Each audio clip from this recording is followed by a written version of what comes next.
The Big Bang Theory was one of the most popular sitcoms of its time, running for 12 seasons and amassing a huge fan base. It followed the lives of four nerdy scientists, Sheldon, Leonard, Howard, and Raj, and their interactions with Penny, their neighbor, and later, other significant characters like Amy and Bernadette. While the show was beloved for its humor, nerd culture references, and quirky characters, it also had its fair share of inconsistencies, bizarre character developments, and downright dumb moments. Here are some of the most ridiculous things in The Big Bang Theory that everyone just ignores. 1. The ever-changing elevator timeline. One of the longest-running jokes in the show is that the elevator in Sheldon, Leonard, and Penny's apartment building is broken for over a decade. The reason? A science experiment gone wrong. However, the timeline of when the elevator actually broke down keeps changing. In some episodes, the elevator is said to have been broken for 7 years, in others, 9 years, and in another, it's implied that it happened before Leonard met Penny. By the end of the show, it's fixed, but the inconsistent explanations of how and when it broke make no sense. 2. Sheldon's inconsistent knowledge of pop culture. Sheldon is presented as someone who looks down on anything outside of science and geek culture. He regularly criticizes mainstream TV shows and movies. However, in various episodes, he has an uncanny ability to recognize pop culture references that he supposedly wouldn't care about. For example, he mocks Penny for watching America's Next Top Model, yet in another episode, he knows a disturbing amount of details about The Bachelor. He also once called Grease a musical abomination, yet in another episode, he sings hopelessly Devoted to You Perfectly. His inconsistency when it comes to pop culture is something the writers seem to ignore whenever they needed him to make a joke. 3. Raj's selective muteness.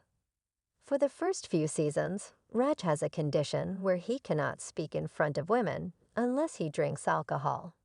While this is played for laughs, it raises a lot of questions. If his muteness is psychological, how does alcohol help? If it's a confidence issue, why does he not improve despite being surrounded by women for years?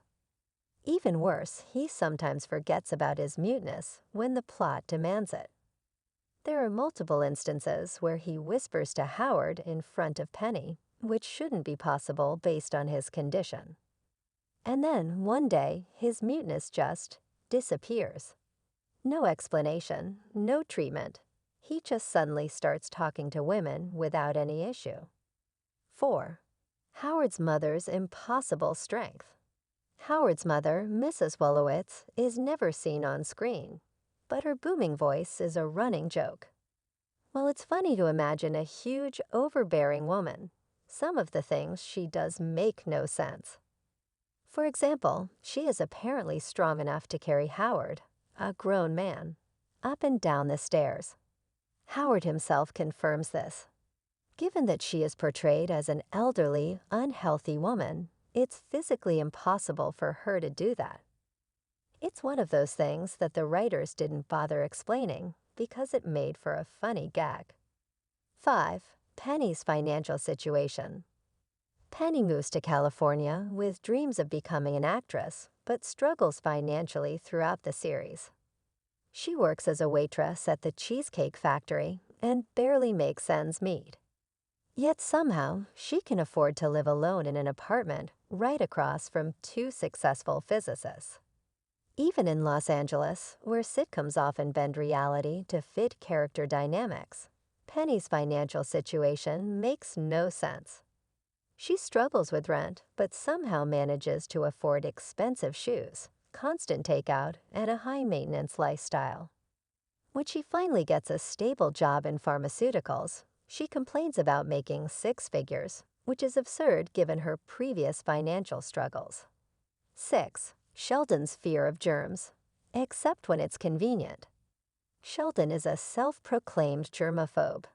He carries hand sanitizer, refuses to shake hands, and has a designated seat on the couch to avoid contamination. But somehow, he breaks his own rules whenever the plot needs him to. In one episode, he panics about sitting in a doctor's office, fearing exposure to bacteria. Yet in another, he drinks from someone else's glass without issue. He refuses to hold hands with Amy, but later has no problem hugging Penny. For someone with such an obsessive personality, his germophobia is strangely inconsistent. 7. The group's confusing social status. At the start of the series, the main characters are portrayed as socially awkward nerds with very few friends outside their group. However, as the show progresses, their social lives become surprisingly active. Howard and Raj, who are supposedly losers, have no trouble dating multiple women. Sheldon, despite his complete lack of social